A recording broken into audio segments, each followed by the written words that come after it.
নমস্কার, কল্পকথা চ্যানেলে সব বন্ধুদের আবারও স্বাগত। আজ আমি পড়ে শোনাব শিবাদ্রিজার লেখা একটা ছোট্ট গল্প, আমার প্রণয়। গল্পটি কেমন লাগলো তোমরা কমেন্ট করে প্লিজ জানিও। আর আমার চ্যানেলে যদি নতুন বন্ধু হও তাহলে প্লিজ সাবস্ক্রাইব করে দিও এবং পাশে থাকা বেল আইকনটি ক্লিক করে দিও। আমার প্রণয়। এই, তুমি রাধাকে এত কি দেখো গো? ওর দিকে ওইভাবে তাকিয়ে কি দেখো? দেখতে আমার খুব বাজে লাগে, ভীষণ দৃষ্টিকটু লাগে জানো। বাড়ির কাজের মহিলার মধ্যে তুমি কি খুঁজে বেড়াও গো? তৃষা হঠাৎ তরুণকে প্রশ্নগুলো করে। তরুণ রাগান্বিত হয়ে কর্কশ স্বরে চিৎকার করে বলে ওঠে, তাহলে তুমি বা তাকিয়ে দেখো কেন? না তাকালেই তো পারো। তোমার এই ননসেন্সের মতো কথা আমার শুনতে ভালো লাগে না।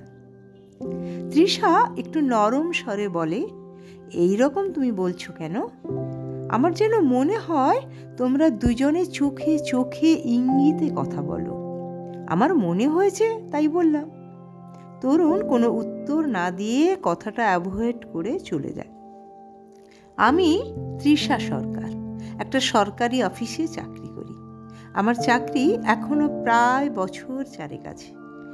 আমার স্বামী তরুণ দাশগুপ্ত, উনি একজন সিভিল ইঞ্জিনিয়ার ছিলেন। কলকাতায় একটা বেসরকারি সংস্থায় কর্মরত ছিলেন। এখন উনি রিটায়ার্ড পারসন। ওনার বাঁধানো চেহারা দেখে বোঝার উপায় নেই যে উনি একজন ষাটোর্ধ্ব বৃদ্ধ। নিজের মনে মৃদু হেসে তৃষা বলে, ওনাকে বৃদ্ধ বললে ওনার ভারী গোসা হয়। উনি বুক ফুলিয়ে খুব গর্বের সঙ্গে বলেন, আমি নামে তরুণ, কাজেও তরুণ। তরুণকে বৃদ্ধ বলো না, তরুণ অর্থের অপমান হয়। তরুণ আমার চেয়ে বেশ খানিকটা বড়। আমি যখন ক্লাস 9-এ পড়ি তখন তরুণ যাদবপুরে BE ফার্স্ট ইয়ারে পড়ছে। ওই বয়সে আমরা দুজনে লুকিয়ে রেজিস্ট্রি ম্যারেজ করেছিলাম। রেজিস্ট্রি ম্যারেজের পরে আমরা দুজনে সেই বয়সে যে যার বাড়িতে স্বাভাবিক ছিলাম। আমাদের এত বড় গোপন কীর্তিকলাপ ঘূর্ণাক্ষরেও পরস্পরের বাড়িতে জানতে দিইনি। অবশ্যই ওই দুর্বুদ্ধিটা ছিল তরুণের। আমি খুব সুন্দরী ছিলাম। আমি জানতাম তরুণ আমাকে ভীষণ ভালোবাসে, তাই আমি ওর প্রেমে একদম অন্ধ ছিলাম। এইভাবে রেজিস্ট্রি ম্যারেজের খবর ধামাচাপা দিয়ে বেশ কয়েক বছর নিশ্চিন্তে অতিবাহিত করেছিলাম। ওই বেশ কয়েক বছর আমরা চুটিয়ে প্রেম করেছি। ভিক্টোরিয়া, বাবুঘাট ছাড়াও যে কোনো বইমেলা, শাড়ির মেলায় খুব ঘুরে বেড়াতাম। তখন উত্তম কুমার ও সুচিত্রা সেন জুটি ছাড়াও উত্তম তনুজা, উত্তম শর্মিলা জুটি আমাদের জীবনে যেন অনুপ্রেরণা ছিল। ওনাদের জুটির সিনেমা দেখে এসে বাড়িতে বই নিয়ে পড়বার সময় মনে হতো বইয়ের মধ্যে যেন ওনাদের প্রেম দেখছি। দেখতে দেখতে আমার গ্র্যাজুয়েশন কমপ্লিট হয়ে যায়। তরুণ তখন চাকরি পেয়ে গেছে। অফিস ছুটির পর তরুণ আমাকে প্রায় ডেকে নিত। ভিক্টোরিয়ায় তখন দুজনে পরস্পরের হাতে হাত রেখে বসে থাকতাম। ভাবতাম আমি স্বপ্নের রাজকুমারী আমার স্বপ্নের রাজকুমারের সঙ্গেই আছি। তখন নিজেকে রঙিন প্রজাপতি ভেবে যেন পাখা মেলে উড়ে বেড়াচ্ছি। ঠোঙার পর ঠোঙা বাদাম শেষ হয়ে যেত। কতটা খাচ্ছি তার হিসেব থাকতো না। সেই সময় তরুণের মুখে ভালোবাসা আর প্রেমের বাণী শুনতে শুনতে তার কাঁধে মাথা রাখতাম। সে আমাকে আদর করে বলতো, জানো তৃষা, তুমি ছাড়া আমার জীবনে আমি এক মুহূর্ত ভাবতে পারি না। তরুণের ওই মধু মিশ্রিত অতি রঞ্জিত রূপক দেওয়া বাণীগুলো শুনতে আমার বেশ ভালো লাগতো। নিজেকে মোহময়ী রূপে কল্পনা করে রানী মনে হতো। তখন আমার মনে হতো পৃথিবীতে আমার মতো সুখী আর কেউ নেই। চোখে রঙিন স্বপ্ন দেখতে দেখতে আঁখি পল্লব নিমিলিত করে কত যে রঙিন চিত্র এঁকেছি তার হিসেব আজ আমি ভুলে গেছি।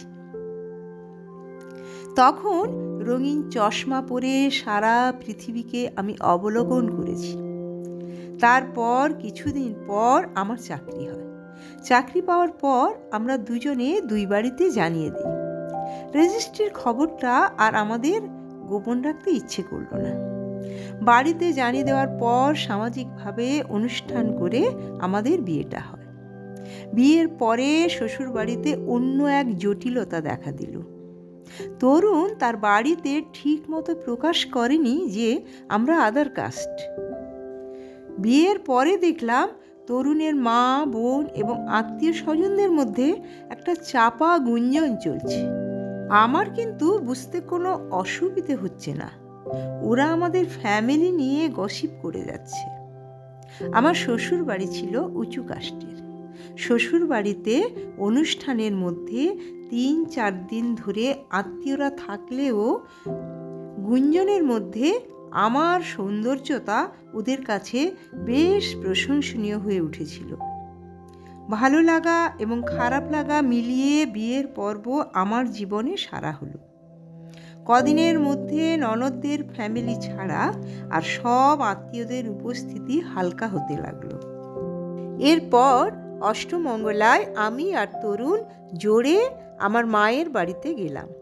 ওই বাড়িতে একদিন থেকে আমরা পরদিন শ্বশুর বাড়িতে ফিরে আসি। অফিস থেকে বেশ কয়েকদিনের ছুটি নিয়েছিলাম। নতুন জায়গায় প্রথমে অ্যাডজাস্ট করতে কোথা দিয়ে যেন সময় চলে যাচ্ছিল বুঝে উঠতে পারছিলাম না। সকালে ঘুম থেকে উঠতেই শাশুড়ি মা এসে আমাকে বললেন, সংসারের সমস্ত দায়িত্ব তোমার। সকালে কাজের মহিলা আসবে, সে রান্নাঘরের কুটনো কাটা, মশলা বাটা থেকে সব ব্যাপারে তোমাকে সাহায্য করবে। তবে রান্না তোমাকে নিজেকে করতে হবে। তারপর তুমি আর খোকা একসঙ্গে খেয়ে অফিস বেরোবে। দুপুরে আমি আর তোমার শ্বশুর মশাই নিজেরা নিজেদের মতো নিয়ে খেয়ে নেব। আমার হাতে আরও 2 দিন ছুটি আছে। দেখলাম সংসারের যা কাজ আমি মোটামুটি অফিস বেরোবার আগে সামলে নিতে পারবো। এর মধ্যে টিফিনও করতে হবে। সংসারের এত কাজ যে শাশুড়ি মা আমার উপর চাপিয়ে দিয়েছেন, এই প্রসঙ্গে তরুণ কোনো অভিমত প্রকাশ করছে না। তাকে দেখে মনে হলো সবই ঠিক আছে, সংসার করতে এসেছো, সংসার করো। 2 দিন পর আমি অফিসে জয়েন করলাম। সংসারের পুরো দায়িত্ব সামলে তবে আমাকে অফিস যেতে হয়। অফিস ফেরত আবার রাত্রে ডিনারের জন্য এক্সট্রা মেনু করতে হচ্ছে। 1 মাস পরে আমার শাশুড়ি মা আমাকে ডেকে বললেন, দেখো বৌমা, তুমি তো চাকরি করা মেয়ে, শ্বশুরবাড়ির প্রতি তোমারও তো কিছু দায়িত্ব থাকে। তোমার শ্বশুরমশাই আর কটা টাকা পেনশন পান বলো? মাসের খাই খরচের বাজারটা তুমি করে এনো। আমি বললাম, ঠিক আছে মা। সংসারের কাজের দায়িত্বের সঙ্গে সঙ্গে সংসারের খরচের অনেকটা দায়িত্ব আমার কাঁধে চেপে গেল। রাত্রে ঘুমোতে গিয়ে কথাটা তরুণকে বলতেই সে কথাটায় পাত্তা দিল না। সংসারে তার কিন্তু কোনো কন্ট্রিবিউশন নেই। বছর খানেক পরে আমার একমাত্র পুত্র সন্তান টুবাই আমার কোলে আসে। যেহেতু আমি চাকুরিরতা, সন্তানের দায়িত্ব কে নেবে? শাশুড়ি মা বলেই দিলেন, বৌমা, আমাদের তো বয়স হয়েছে, তাই সারাদিন টুবাইকে টেক কেয়ার করবার মতো আমাদের আর ধৈর্য বা শক্তি কোনোটাই নেই। ওকে দেখার জন্য একটা মেয়ে রাখো। অগত্যা টুবাইয়ের জন্য একটা ক্রেশ ঠিক করি। অফিস যাওয়ার সময় ওকে ক্রেশে দিয়ে যেতাম এবং অফিস ছুটির পর আমি ওকে নিয়ে বাড়িতে ঢুকতাম। সংসারের কোনো ব্যাপারে তরুণের কোনো হেল্প নেই। সংসারের ব্যাপারে সে যেন উদাসীন। আমার শাশুড়ি মাও ছেলেকে কিছু বলতেন না। ওদের সংসারে আসার পর আমি একটা জিনিস বুঝতে পারলাম, তরুণের চরিত্রটা যেন বহির্মুখী। আর একটা ব্যাপার লক্ষ্য করলাম, ওর সামনে সংসারের কোনো সমস্যা বা আমার না ভালো লাগা কোনো কিছু অভিযোগ করা যাবে না। সেটা যেন আবার ওর না পছন্দ। টুবাইকে 5 বছর বয়সে স্কুলে ভর্তি করা হলো।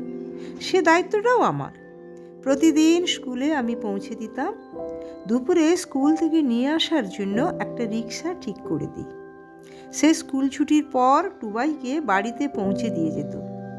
বাড়িতে আসার পর স্কুল ড্রেস ও জুতো ছেড়ে দেওয়া এবং টিফিন করে খাওয়ানোর জন্য রেখাকে দায়িত্ব দিই। রেখা আমার টুবাইয়ের খুব যত্ন করত। এইভাবে একদিন আমার টুবাইও বড় হয়ে গেল। টুবাই যখন হাই স্কুলে পড়ে তখন 2 বছরের তফাতে আগে আমার শ্বশুরমশাই এবং পরে শাশুড়ি মা আমাদের ছেড়ে চলে যান। ওনারা চলে যাবার পর তরুণের মধ্যে একটা অদ্ভুত রকমের পরিবর্তন লক্ষ্য করি। অনেক রাত করে বাড়ি ফেরা শুধু নয়, ওর গায়ে মেয়েদের পারফিউমের হালকা গন্ধ পাওয়া, এইসব যেন আমাকে ভাবিয়ে তোলে। তরুণকে কিছু জিজ্ঞেস করতে গেলে ওর মেজাজ যেন দ্বিগুণ বেড়ে যেত। টুবাই এর পড়াশোনার ব্যাপারেও তরুণের উদাসীনতা আমার ধৈর্যের বাঁধ ভেঙে দেয়। এই নিয়ে আমার এবং তরুণের মধ্যে উচ্চস্বরে বাকবিতণ্ডা চলে। আচমকা সে আমার গায়ে হাত তোলে। সেদিন থেকে ওর প্রতি আমার ঘৃণা ছাড়া আর অবশিষ্ট কিছু ছিল না। ওই ঘটনার পর থেকে আমি তার সঙ্গে প্রয়োজন ছাড়া বেশি কথা বলতাম না। বেশ কয়েক বছর পর টুবাইয়ের পড়া শেষ হয়। কম্পিটিশনের পরীক্ষায় বসে সরকারি চাকরি পায়। 1 বছরের মধ্যে আমি টুবাইয়ের বিয়ে দিয়ে দিই। তিতিক্ষাও সরকারি অফিসে চাকরি করে। ওদের দুজনের যাতায়াতের সুবিধার্থে কলকাতাতে ফ্ল্যাট কিনে তারা সেটেল হয়ে যায়। বাড়িতে আমি আর তরুণ তখন সবে রিটায়ার করেছে। আমাদের বাড়িতে সেই সময় রাধা কাজে যোগ দেয়। সে রান্না থেকে বাড়ির যাবতীয় কাজকর্ম সবই করত। ভোর 5টায় কাজে আসতো। সকাল 9টার মধ্যে সব কাজ সেরে সে আমাদের বাড়ি থেকে বেরিয়ে যেত।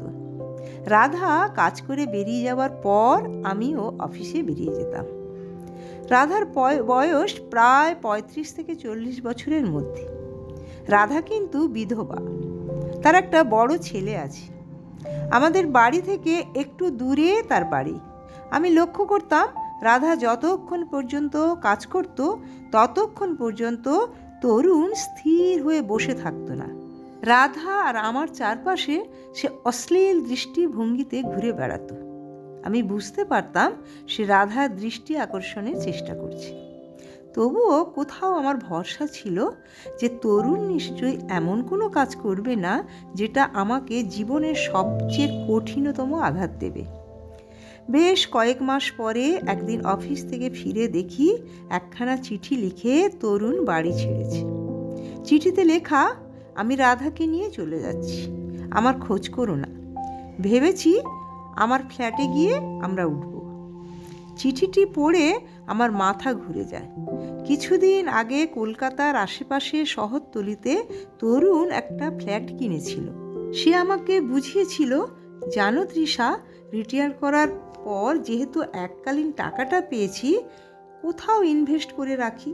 কলকাতার দিকে ফ্ল্যাট কিনে রাখলে আমাদের ভবিষ্যতে সুবিধা হবে। আমিও সায় দিয়েছিলাম, কিন্তু তার পরিণতি এই হবে কোনোদিন ভাবিনি। লজ্জায়, অপমানে, নিজের প্রতি নিজের ঘৃণায় ছেলেকেও কিছুদিন কিছু জানালাম না। বেশ কয়েকদিন পর টুবাইকে একদিন ফোন করে সব জানালাম। ছেলে আমাকে পরামর্শ দেয়, মা, তুমি ডিভোর্সের ফাইল করো, না হলে আমরা বিপদে পড়ে যাব। এই সম্পর্ক থেকে তুমি না বেরোতে পারলে ভবিষ্যতে টাকা পয়সা সম্পত্তি নিয়ে আইনি জটিলতা দেখা দেবে। টুবাইয়ের কথা মতো উকিলের পরামর্শে আমাদের মিউচুয়াল ডিভোর্স হয়। কোর্টে আমার আর তরুণের ডিভোর্সের জন্য বেগ পেতে হলো না, সুষ্ঠুভাবেই মিটে গেল। প্রায় 40 বছরের সম্পর্কের বিনি সুতার মালা ছিন্ন হলো। আমার যত আবেগ, অনুভূতি, ভালোবাসা, শ্রদ্ধা সব কিছুকে এক লহমায় বিসর্জন দিয়ে আমাকে সব কিছু ভুলতে হলো। 1 মাস পরে একদিন আমি জানতে পারি তরুণের হার্ট অ্যাটাক হয়ে সে হসপিটালে ভর্তি আছে। সে নাকি আমাকে দেখতে চাইছে। কথাটা আমি পাত্তা দিইনি। দিন কয়েক পরে তরুণ পৃথিবী থেকে চিরবিদায় নেয়। টুবাই ওর দেহটা নিয়ে এসে দাহ করে এবং সমস্ত নিয়মকানুন মেনে ওর অন্ত্যেষ্টিক্রিয়ার কাজ সম্পন্ন করে। কিন্তু কেন জানি না ওর জন্য আমার চোখে এক বিন্দু জল আসেনি। ওর মৃতদেহের দিকে তাকিয়ে আমার মনে হয়েছিল ওর প্রতি আমার ভালোবাসা তো নয়ই, ঘৃণাও হয়নি সেদিন, শুধু করুণা দেখিয়ে নিজের মনে মুচকি হেসেছিলাম। কারণ আমার মনে হয়েছিল তরুণ আমার শরীর মন সবটাকে কলুষিত করে আমাকে ছেড়ে চলে গিয়েছিল। সত্যিকারের প্রেম হলো পরস্পরের কাছে স্বচ্ছতা। আমার মনের ছবিতে ছিল প্রেমিক প্রেমিকা মানে সত্য এবং সুন্দরের প্রতীক। তবে তো প্রেমিক প্রেমিকাকে নিয়ে উপমা হিসেবে কবিরা এত কাব্যের মালা গেঁথে গিয়েছেন। আমার কিশোরী বয়স থেকে প্রেম শুরু হয়েছিল, তাই তো আমার বদ্ধ ধারণা ছিল প্রেমিক স্বামী আমাকে ছাড়া দ্বিতীয় কাউকে মন দিতে পারে না। কিন্তু বাস্তবের চিত্রটা সম্পূর্ণ অন্য রূপে মাত্রা পেল। তাই আমি আমার প্রেমিক স্বামী তরুণের কাছ থেকে উপহার হিসেবে পেয়েছিলাম প্রেম আর ভালোবাসার বিশ্বাসঘাতকতা এবং অস্বচ্ছতা। এই আমার প্রেম থেকে বৈবাহিক জীবনের পরিণতি, আর এই উপেক্ষিত হৃদয় নিয়ে আমার বেঁচে থাকা। যে রাতে মোর দুয়ারে গুলি ভাঙলো ঝড়ে, জানি নাই তো তুমি এলে আমার ঘরে। যে রাতে মোর দুয়ারে গুলি ভাঙলো ঝড়ে, সব যে হয়ে গেল কালো, নিবে গেল দ্বীপের আলো,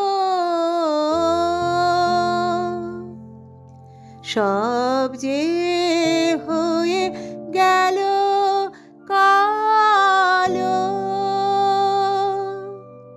নিবে গেল দ্বীপের আলো।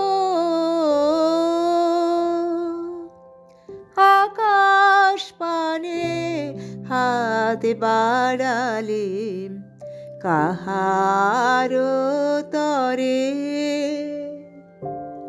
জানি নাই তো তুমি এলে আমার ঘরে। যে রাতে মোর দুয়ারে গুলি ভাঙলো ঝড়ে।